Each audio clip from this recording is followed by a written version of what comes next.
Hello traders, today 26th of September 2023. What a blessing day guys. Let me share with you guys how I analyze the market, especially the Aussie dollar, and help my traders to squeeze amazing profit.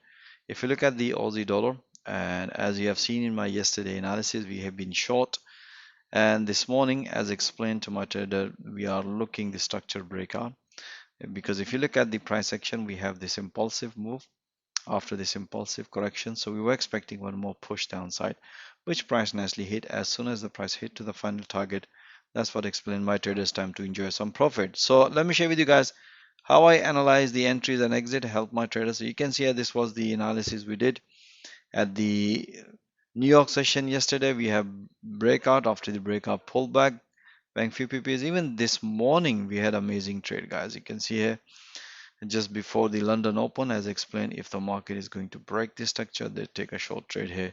We had a beautiful short trade as soon as the price hit to the red fib channel, the final target, even in 4 hour major support.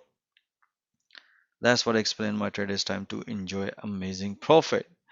So you want to see those analyses in real time, guys? Most welcome. Join our fast going today community. Have a nice day.